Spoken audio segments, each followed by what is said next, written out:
ಇಲ್ಲಿನ ವಸತಿ ಶಾಲೆಯಲ್ಲಿ ಮೂಲಭೂತ ಸೌಲಭ್ಯಗಳ ಕೊರತೆ ವಿದ್ಯಾರ್ಥಿಗಳ ಬದುಕನ್ನೇ ಸಂಕಷ್ಟಕ್ಕೆ ತಳ್ಳಿದೆ.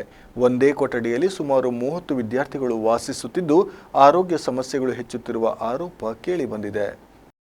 ಭಟ್ಕಳ ಪುರಸಭೆ ವ್ಯಾಪ್ತಿಯ ಬಾಡಿಗೆ ಕಟ್ಟಡದಲ್ಲಿ ಕಾರ್ಯನಿರ್ವಹಿಸುತ್ತಿರುವ ನಾರಾಯಣ ಗುರು ವಸತಿ ಶಾಲೆಯಲ್ಲಿ ಜಾಗದ ಕೊರತೆ ಹಾಗೂ ಮೂಲಭೂತ ಸೌಕರ್ಯಗಳ ಅಭಾವದಿಂದ ವಿದ್ಯಾರ್ಥಿಗಳು ತೀವ್ರ ಸಂಕಷ್ಟ ಅನುಭವಿಸುತ್ತಿದ್ದು, ಒಂದೇ ಕೊಠಡಿಯಲ್ಲಿ ಸುಮಾರು 30 ವಿದ್ಯಾರ್ಥಿಗಳು ಮಲಗಬೇಕಾದ ಪರಿಸ್ಥಿತಿ ನಿರ್ಮಾಣವಾಗಿದೆ. ಇದರಿಂದ ಮಕ್ಕಳಲ್ಲಿ ಚರ್ಮ ಸಂಬಂಧಿ ಕಾಯಿಲೆಗಳು ಹರಡುತ್ತಿದ್ದು, ಕೂಡಲೇ ಶಾಲೆಯನ್ನ ಈಗಾಗಲೇ ನಿರ್ಮಾಣವಾಗಿರುವ ಸ್ವಂತ ಕಟ್ಟಡಕ್ಕೆ ಸ್ಥಳಾಂತರಿಸಬೇಕು ಎಂದು ಸುನಿಲ್ ಬಿ ನಾಯ್ಕ್ ಆಗ್ರಹಿಸಿದರು. ಹೊಸದಾಗಿ ನಿರ್ಮಾಣವಾಗಿರುವ ಶಾಲಾ ಕಟ್ಟಡ ಹಾಗೂ ಪ್ರಸ್ತುತ ಬಾಡಿಗೆ ಕಟ್ಟಡಕ್ಕೆ ಭೇಟಿ ನೀಡಿ ಮಾತನಾಡಿದ ಅವರು, ನಾನು ಶಾಸಕನಾಗಿದ್ದ ಸಂದರ್ಭದಲ್ಲಿ ರಾಜ್ಯಕ್ಕೆ ಮಂಜೂರಾದ 4 ವಸತಿ ಶಾಲೆಗಳ ಪೈಕಿ ಒಂದು ಶಾಲೆಯನ್ನ ಭಟ್ಕಳ ಕ್ಷೇತ್ರಕ್ಕೆ ತರಲು ವಿಶೇಷ ಪ್ರಯತ್ನ ಮಾಡಿದ್ದೆ. ಆರಂಭದಲ್ಲಿ 28 ಕೋಟಿ ವೆಚ್ಚದಲ್ಲಿ ಯೋಜನೆ ರೂಪುಗೊಂಡಿದ್ದು, ಸುಮಾರು 13 ಕೋಟಿ ಅನುದಾನ ಬಿಡುಗಡೆಯಾಗಿ ಕಟ್ಟಡ ಕಾಮಗಾರಿ 6 ತಿಂಗಳ ಹಿಂದೆಯೇ ಪೂರ್ಣಗೊಂಡಿದೆ. ಆದರೆ ಕಟ್ಟಡ ಉದ್ಘಾಟನೆ ಮಾಡಿದರೆ ನನಗೆ ಕೀರ್ತಿ ಸಿಗುತ್ತದೆ ಎಂಬ ಕಾರಣಕ್ಕೆ ಶಾಸಕ ಮಂಕಾಳು ವೈದ್ಯ ಉದ್ದೇಶಪೂರ್ವಕವಾಗಿ ಉದ್ಘಾಟನೆ ವಿಳಂಬ ಮಾಡುತ್ತಿದ್ದಾರೆ ಎಂದು ಆರೋಪಿಸಿದರು.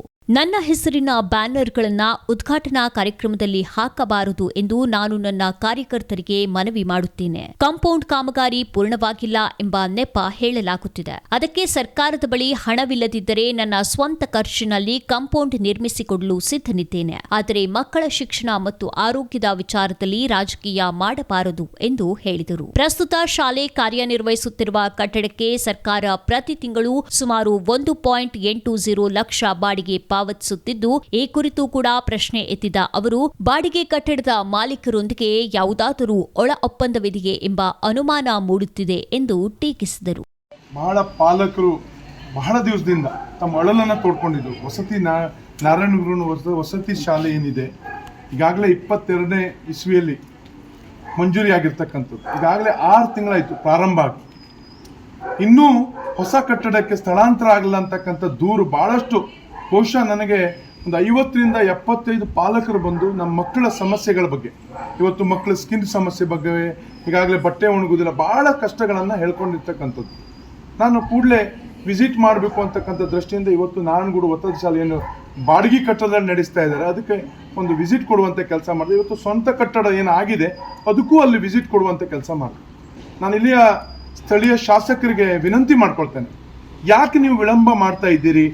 ಈಗಾಗಲೇ 6ರಿಂದ 7 ತಿಂಗಳ ಕೆಲಸ ಪ್ರಾರಂಭ ಆಗಿ ಕೆಲಸ ಮುಗಿದಿರ್ತಕ್ಕಂಥದ್ದು. 2022 ಇಸ್ವಿಯಲ್ಲಿ ನಾನು ಶಾಸಕ ಇರ್ತಕ್ಕಂಥ ಸಂದರ್ಭದಲ್ಲಿ ಈ ರಾಜ್ಯದಲ್ಲಿ 4 ಶಾಲೆಗಳು, ವಸತಿ ಶಾಲೆಗಳು ನಾರಾಯಣ ಗುರುವನ್ನು ಮಂಜೂರಿ ಮಾಡಿಕೊಂಡು ಮುಖ್ಯಮಂತ್ರಿಗಳ ಹತ್ರ ಕೂತ್ಕೊಂಡು ಅವ್ರ ಹತ್ರ ಜಗಳ ಮಾಡ್ಕೊಂಡು ಹಾಕೊಂಡು ಬಂದಿರ್ತಕ್ಕಂಥದ್ದು. ಭಟ್ಕಳಕ್ಕೆ ಹಿಂದುಳಿದ ಮಕ್ಕಳಿಗೆ ಒಳ್ಳೇದಾಗಲಿ ಅಂತಕ್ಕಂಥ ದೃಷ್ಟಿಯಿಂದ ನಾನು ಆಗಬೇಕಾಗಿರ್ತಕ್ಕಂಥದ್ದು ಅಮೌಂಟ್ ಆಗಿರ್ತಕ್ಕಂಥದ್ದು ಆವಾಗ ಸರ್ಕಾರ ಕೊಟ್ಟಿರ್ತಕ್ಕಂಥ 28 ಕೋಟಿ.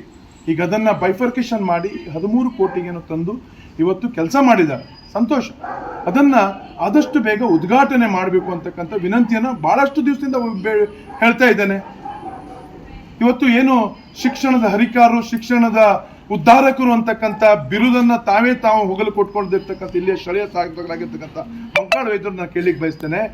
ನಿಮ್ಮ ಕ್ಷೇತ್ರದಲ್ಲಿ 6 ತಿಂಗಳಾಯಿತು ನಾರಾಯಣಗೂಡು ವಸತಿ ಶಾಲೆ ಕಟ್ಟಡ ಆಗಿ, ಯಾಕೆ ಉದ್ಘಾಟನೆ ಮಾಡ್ತಿಲ್ಲ? ನಿಮ್ಗೇನು ಭಯ ಇರ್ಬೋದಾ? ಇಲ್ಲ ನೀವು ಕಾಂಟ್ರಾಕ್ಟರ್ ಹತ್ರ ನಿಮ್ಮಲ್ಲಿರ್ತಕ್ಕಂಥ ಸಂಬಂಧ ಹಾಳಾಗಿರ್ಬೋದಾ? ಇಲ್ಲ ಭಯ ಇರ್ಬೋದಾ? ಶಾಸಕರು ಇನ್ನೊಂದು ಶಾಸಕರು ತಂದು ಈಗ ಅವ್ರ ಹೆಸರು ಬರ್ತದೆ ಅಂತಕ್ಕಂಥದ್ದೇನು ಭಯ ಇದ್ದರೆ ಖಂಡಿತ ನಾನು ಆ ಕಾರ್ಯಕ್ರಮ ಬರುವುದಿಲ್ಲ. ಮಕ್ಕಳ ಹಿತರದೃಷ್ಟಿಯಿಂದ ದಯವಿಟ್ಟು ಕೈ ಮುಗಿದು ಕೇಳ್ಕೊಳ್ತೇನೆ, ನೀವು ಉದ್ಘಾಟನೆ ಮಾಡಿ. ಮತ್ತೊಂದು ಭಯ ಇರ್ಬೋದು, ನಮ್ಮ ಕಾರ್ಯಕರ್ತರು ಬ್ಯಾನರನ್ನು ಹಾಕ್ತಾರೆ ಅಂತಕ್ಕಂಥ ಭಯ ಇರ್ಬೋದು. ಕಾರ್ಯಕರ್ತರಲ್ಲೂ ವಿನಂತಿ ಮಾಡ್ಕೊಳ್ತೇನೆ, ಯಾವುದೇ ಬ್ಯಾನರು ಬಂಟಿಂಗ್ಸ್ ಹಾಕಲ್ಲ, ನೀವು ಉದ್ಘಾಟನೆ ಮಾಡಿ ಬಂದು. ನಾನು ನಿಮ್ಮಲ್ಲಿ ವಿನಂತಿ ಮಾಡ್ಕೊಳ್ತೇನೆ, ಬಂದು ಉದ್ಘಾಟನೆ ಮಾಡಿ. ಇಲ್ಲಿಯ ಮಕ್ಕಳು ಗೋಳು ಕಾಣಲಿಕ್ಕೆ ಆಗೋದಿಲ್ಲ. 1,80,000 ಬಾಡಿಗೆ ಕೊಡ್ತೀರಿ, ಅಲ್ಲಿ ಸುಮ್ಮನೆ ಕಾಲೇಜು ಕೆಲಸ ನಿಂತ್ಕೊಂಡಿದ್ದೆ, ಅಲ್ಲಿ ಸ್ಥಳಾಂತರ ಮಾಡಿ ಅಲ್ಲ. ಭವ್ಯವಾಗಿರ್ತಕ್ಕಂಥದ್ದು. ಇವತ್ತು 230 ಜನ ಯಾವ ರೀತಿ ಮಲಗ್ತಾರೆ ಅಂತಕ್ಕಂಥದ್ದು ಈಗಾಗಲೇ ವಿಡಿಯೋದಲ್ಲಿ ತೋರಿಸಿ ನೋಡಿದ್ದೀರಿ ತಾವು.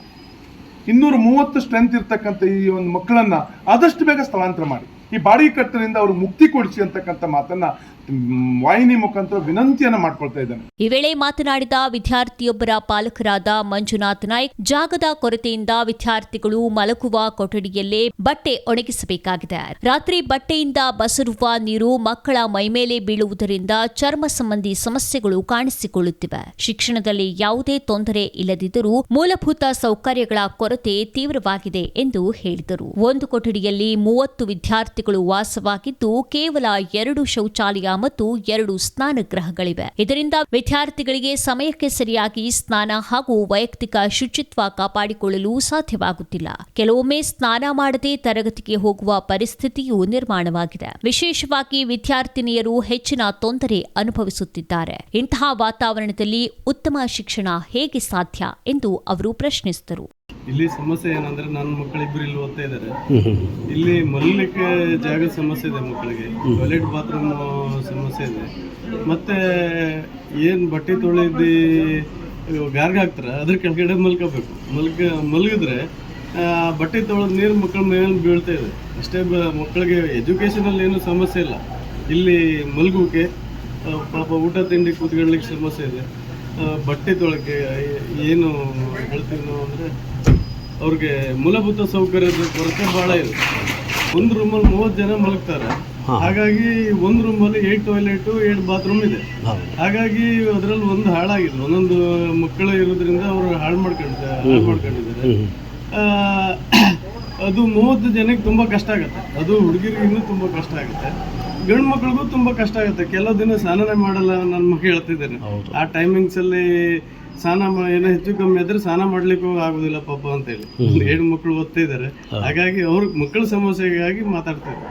ಈ ಸಂದರ್ಭದಲ್ಲಿ ವಿದ್ಯಾರ್ಥಿಗಳ ಪಾಲಕರು, ತಾಲೂಕು ಬಿಜೆಪಿ ಮಂಡಲಾಧ್ಯಕ್ಷ ಲಕ್ಷ್ಮೀನಾರಾಯಣ್ ನಾಯ್ಕ್, ತಾಲೂಕು ಕಾರ್ಯದರ್ಶಿ ಶ್ರೀನಿವಾಸ್ ನಾಯ್ಕ್, ಪ್ರಮೋದ್ ಜೋಶಿ, ವಸಂತ್ ನಾಯ್ಕ್ ಹಾಗೂ ಇತರರು ಉಪಸ್ಥಿತರಿದ್ದರು. ವಿಸ್ಮಯ ನ್ಯೂಸ್, ಈಶ್ವರ್ ನಾಯ್ಕ್, ಭಟ್ಕಳ.